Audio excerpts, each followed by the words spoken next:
Usually issues about the Global South only come into the attention of the media when there's a war, when there's a famine, when there's a crisis, or absolute mayhem or terrorism. You seldom get issues that would give you the impression that actually there are people just like you and I living in most developing countries. Well, one would like to say the media in some way does something different where the developing world comes in, but I don't think it does. I think basically news is about bad news. News is about negative things, things which people watch and say, well, thank God I'm not there. You probably would think of Africa or, Latin America as kind of a river which is flowing. And in the river that's constructed by the Western news media, which is, of course, very selective, there'll be plenty of blood, plenty of starvation, plenty of guns shooting, and plenty of disease. But, on the banks of the river, there's still other beautiful things. If you take Haiti, for example. Now, the awful thing is we've never been very interested in Haiti's development. But my God, when the earthquake struck, in Britain alone, the Disasters Emergency Committee raised more money for that single disaster than anything they've ever raised in history. That speaks rather well of the audience. The only trouble is it took a disaster to do it. The reality is that for many people, the only pictures they see are of starving children or wars going on, and that leads to a conception that people are just waiting for aid, waiting for help, basket cases, all the negative terms that we all know so well. The world, generally speaking, is not really very interested in bringing about greater opportunity for larger numbers of people. I mean, any Martian arriving on Earth would say, well, I think the biggest story here is that this extraordinarily wealthy world is unable to feed itself. What an incredible thing. How much coverage do we terrestrials give that? I think at the moment the general public is feeling quite weary about what they're seeing on the images in the media, and that there's nothing they can do about it. Why should we be paying aid to the developing world when actually they can't solve problems? They're just, we should just write these people off. All we get are poverty, famine, corruption, and so on. I think it's human nature for people to be emotionally disconnected. Psychologically, there's only so much an individual can take. You can't watch horrible things on TV all the time without becoming, in one sense, desensitized. If you keep seeing the same disaster happening and it's portrayed in the same way, then after a while the public starts to think, well, I keep hearing this story, I keep giving money, and yet they keep having disasters. And so you get quite a vicious cycle, really, between that disaster and the media and the public response to it. We can only sit back and just watch it, and in a way we get affected by it for like 5 minutes by watching it on the news, and then we kind of live our own lives and we carry on and we forget about what's taking place. The year in which we're speaking saw the 10th anniversary of 9/11. More footage, more grief, more suffering was portrayed over a period of a week on the 3,000 people who died in horrible circumstances in New York than has been deployed on the millions of people in abject poverty, in starvation circumstances and the rest. What kind of a world is that? There is something really serious about the lack of long-term investment in understanding the different societies, because I'm sure part of the problem is that there are very few newspapers now and television channels can't, on the whole, afford to have as many journalists working on international issues. So you don't have people who are consistently understanding and talking about countries in Africa or countries in Latin America.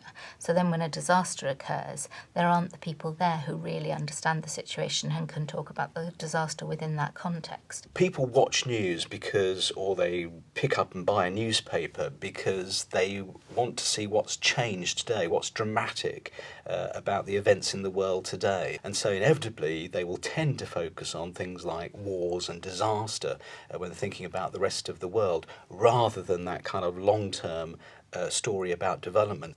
Comic Relief on BBC Two shows the Kibera slum documentary. It went on over several days, celebrities suffering in the Kibera slums. The only explanation given about why those people were poor was that the government wasn't providing services to the slum. Why are people forced to live in slums? Because their land rights have been taken away in other places. Why have their land rights been taken away? This is when we come to the issue about how governments and companies in the UK are, to a large extent, responsible for the issues that impact on developing countries. And that's very, very difficult to explain to the British public via the media. These accounts of disaster are not balanced with another account of the wonderful things that are being achieved. The more hinterland, the more environment one can provide for a story, the more people can become engaged with it. Most news bulletins will give a story like Somalia 2 minutes max, and maybe a minute. You know, just see distended bellies and bones of dead camels, etc. It doesn't really kind of lead to a wider understanding of what's going on. If communities only get occasional coverage, sort of, kind of fleeting appearance in the media, I think one of the implications is the perpetuation of this broad brush understanding of an area. I don't think the audience want to see just celebrities going out there and recording documentaries and coming back. I think broadcasters are force-fed with statistics as well, with ratings, and maybe that is part of the reason why they always encourage celebrities to go out there. But one also has to remember that actually celebrities go to countries and record documentaries because it also makes them look good. There's always a danger of expecting perhaps too much from what is quite a narrow formula of daily news. Also, we can expect too much from the public. They don't want to know everything about everything all the time, but we can develop much more sophisticated and diverse ways to reach people who are interested, and if they want to follow up and they need more context so they understand not just what's happening, but why is it happening and has it happened before, then you might take people into a situation where they might also ask, and what can I do? Can I be involved? Is this something that I can actually do something about? It's extremely important for countries to be able to report themselves and to tell their own stories, because once they're able to do that, then the international media is more able to pick those stories up. But more crucially, the way those stories are told is defined by the people who are experiencing it, who are directly involved. And I think that's a very important thing. I think we are starting to see a shift as the media expands and fragments with cable and satellite television and the internet.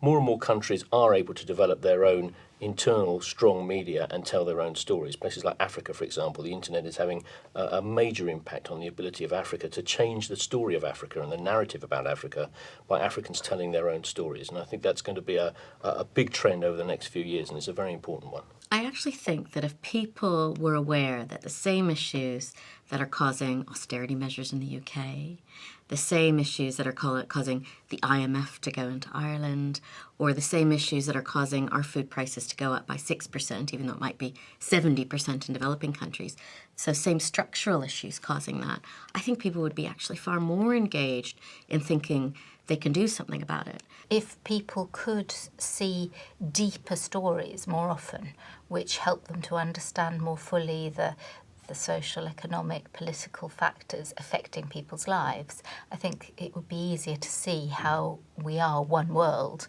and how the linkages work, and that these are real people just like them in other places making the best of their situation. What the media needs to do, I think, is to really look at how it can be more deeply engaged with some of those structural issues and not treat the general public as lowest common denominator. to be a journalist is an enormous privilege. There are a lot of different kinds of people that are depending on you to look at what's going on, to give them an sort of filtered sense of how it is. Not to lard it with your own views or politicise it, but just be straight about it and say, look, this is how it is. This is our role. This is their role, whatever. So mere messenger, no, but interpreter, and feeling a very real sense of responsibility to the people who are viewing your material, yes.